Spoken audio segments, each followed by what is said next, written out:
नमस्ते दोस्तों। आइए सुनते हैं हॉरर स्टोरी सेल्फी वाला पिशाच। सरिता उसकी फैमिली के साथ सापुतारा में रहने के लिए चली गई क्योंकि उसका मायका सापुतारा में ही था। उसने ऐसे सोचा था कि जब भी बिजनेस के सिलसिले में उसके हस्बैंड को घर लौटने के लिए देर हो जाए तो उसको अपने मायके का सपोर्ट मिल सके। इसलिए उन्होंने उसके मम्मी के बाजू वाले कॉलोनी में रेंट से फ्लैट लेकर वहां पर रहने लग गए। उसके मायके में उसकी मम्मी और उसका भाई संदेश ये दोनों ही रहते थे।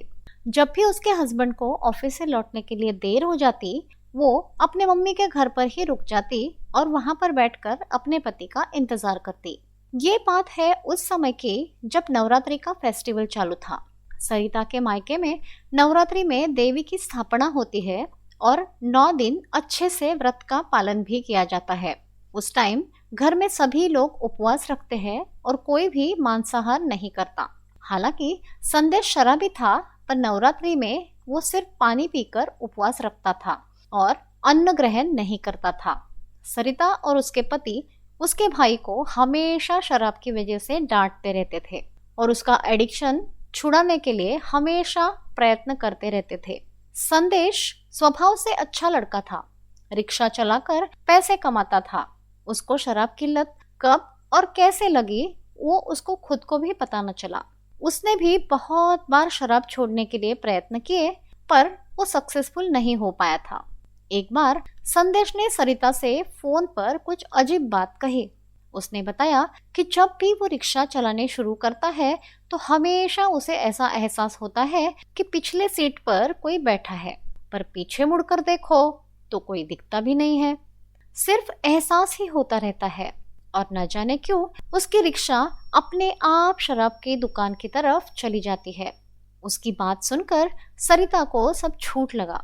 उसने सोचा शायद शराब पीने के लिए उसका भाई बहाने बना रहा है, इसलिए उसने उसकी तरफ जरा भी ध्यान नहीं दिया। पर एक दिन अचानक उसके भाई का सरिता को फोन आया। वो बहुत ज्यादा डरा हुआ था। उसको फोन पर ठीक से बात करने भी नहीं हो रही थी। फिर काफी देर बाद उसने सरिता से जो बात कही उसके ऊपर वो विश्वास ही नहीं कर पाई। सरिता सोचने लगे कि अगर मैं कहूँ कि भाई शराब के नशे में कुछ बड़बड़ा रहा है तो वो भी सच नहीं हो सकता, क्योंकि अभी नवरात्रि चल रही है और इस समय वो उपवास रखता है। शराब को छूने का तो सवाल ही पैदा नहीं होता। वो तो नवरात्रि की वजह से पैर में चप्पल तक नहीं पहनता। फिर सरिता ने उसको पहले शांत होने के लिए कहा और फिर दोनों में आगे बात बढ़ी। उसके भाई ने उसको बताना शुरू किया, मैं दोपहर में घर आया था, तभी दरवाजे पर ताला लगा हुआ था। शायद माँ मार्केट गई होगी ऐसे मुझे लगा, इसलिए मैंने हाथ पैर धोकर थोड़ी देर आराम करने के लिए अपने रूम में चला गया। दोपहर में करीब करीब 12 से 1 बजे के बीच में मैं ऐसे ही अपने मोबाइल के साथ टाइम पास कर रहा था। धीरे धीरे मैं सेल्फी निकालने लगा, पर सेल्फी ठीक से नहीं आ रही थी।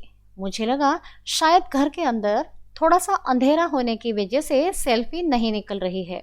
फिर मैंने लाइट ऑन किया और वापस से सेल्फी लेने लगा, फिर भी सेल्फी बराबर से नहीं आ रही थी। अब मैंने सोचा मोबाइल के कैमरे में कुछ तो गड़बड़ है, इसलिए मैंने घर से बाहर निकलकर धूप में सेल्फी लेने की कोशिश की। बहुत सारे सेल्फीज निकालने के बाद मैं घर के अंदर वापस चला आया। अभी अभी निकाली हुई सेल्फी चेक करने लगा तो मैं एकदम से हैरान हो गया, क्योंकि मेरे फोटो गैलरी में मेरे फोटो के बजाय एक भयानक सूरत वाला आदमी दिखाई पड़ रहा था। उसकी आंखें बहुत ही डरावनी थी। वो आदमी के दाढ़ी और मूंछ भी थी और उसके सर पर अलग तरीके की टोपी पहनी हुई थी। उसका चेहरा देखकर बहुत डर लग रहा था, क्योंकि मैंने उस आदमी को मेरी जिंदगी में कभी भी पहले नहीं देखा था। इसलिए ये अजीब ही उलझन थी कि उसकी तस्वीरें मेरे मोबाइल में किसने सेव की। फिर मैंने जाकर डेट और टाइम चेक किया जो कि इमेज के ऊपर छपा हुआ था, लेकिन मैं हैरान रह गया क्योंकि डेट और टाइम का तो अभी का बता रहा था। मेरे सेल्फी की जगह जब उस आदमी की फोटो देखी तो मैं बहुत हैरान रह गया और मेरे पैरों तले जमीन ही खिसक गई। मेरी हार्ट बीट बहुत ज़्यादा बढ़ गई और डर के मारे मैं बहुत कांपने लगा। मुझे कुछ भी समझ में नहीं आ रहा था कि आगे क्या किया जाए, इसलिए मैंने तुमको फ़ोन करके सारी बातें बताई। दीदी, अब तुम ही मेरी मदद करो प्लीज़। फिर सरिता ने अपने भाई से कहा कि वो अभी के अभी माँ को लेकर उसके घर पर पहुंच जाए और बीच रास्ते में कहीं भी ना रुके। निकलने से पहले अपने भगवान का थोड़ा अंगारा बांधकर साथ में ले ले। दोपहर के करीब 2-2:30 बजे उसका भाई और माँ उसके घर पहुंच गए। फिर सरिता ने अपने पति को फोन करके सारी बातें बता दी। तो उन्होंने सरिता को सलाह दी कि वो जल्दी ही घर पहुंचेंगे, पर तब तक उसके भाई को कहीं भी बाहर जाने मत देना। शाम को करीब 7 बजे सरिता के पति घर वापस आ गए। उन्होंने उसके भाई की अच्छी तरह से पूछताछ की और उसका मोबाइल लेकर कंप्यूटर को कनेक्ट कर दिया और उसमें जो इमेजेस अवेलेबल थी वो एनलार्ज करके देखने लगे। जैसे ही संदेश ने बताया था वैसे ही एक अजीब आदमी का चेहरा उसमें दिखाई पड़ रहा था। सरिता को तो ये सब देखकर बहुत डर लगने लगा।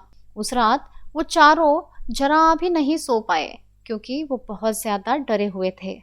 दूसरे दिन सुबह सरिता और उसके पति उसके भाई को लेकर किसी तांत्रिक को मिलने चले गए, पर नवरात्रि की वजह से कोई भी तांत्रिक मौजूद ही नहीं था और अगर मौजूद था तो वो मदद करने के लिए तैयार नहीं था। फिर सरिता के पति ने उनके किसी दोस्त को फोन करके पूछताछ की तो उनको कोई दूसरा अलग तांत्रिक का पता चल गया। वो सब लोग तुरंत उसे मिलने के लिए चले गए। सरिता का भाई तो एकदम डरावनी स्थिति में ही था। वो दूसरे तांत्रिक को मिलने के बाद उन्हें थोड़ा बहुत पता चल गया कि ये क्या हो रहा था। तांत्रिक ने उनको बताया कि बहुत सालों से कुछ पिशाच भाई के शरीर में रह रहे हैं। उनकी वजह से ही सरिता का भाई संदेश शराबी बन गया था और जो पिशाच उसके बदन में थे वो एक दूसरी जाति के व्यक्ति था जो दारू के नशे में रोड क्रॉस करते हुए उसका एक्सीडेंट हुआ था और किसी ट्रक ने उसको उड़ा दिया था। वो एक्सीडेंट के बाद रास्ते के साइड में बरगद के पेड़ के नीचे जाकर गिरा और वहीं पर उसकी मृत्यु हो गई।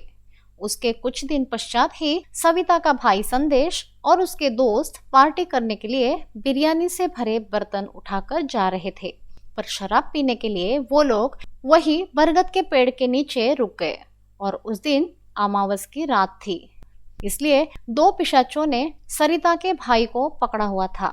उस रात घर पर आने के बाद सरिता के भाई ने अलमारी के शीशे के ऊपर अपना सर पटक पटक के खुद को जख्मी कर लिया था। अब ये उसने कबूल भी कर लिया, पर यह सब सरिता का भाई खुद नहीं कर रहा था। उसके अंदर घुसे हुए पिशाच उससे ये सब करवा रहे थे और उसी की वजह से सरिता का भाई बार बार बीमार भी पड़ता रहता था। उसके बाद वो तांत्रिक ने बताया कि फिलहाल नवरात्रि चालू है और सरिता के भाई का कड़क उपवास भी चालू है। इसी वजह से पिशाच को उसका शरीर छोड़ना पड़ा क्योंकि उसको शराब नहीं मिली। इसी वजह से सेल्फी निकालने के बाद वो उसे दिखाई पड़ा। जो भी हुआ वो अच्छा ही हुआ क्योंकि उसकी वजह से क्या हो रहा था उसके बारे में पता चल गया।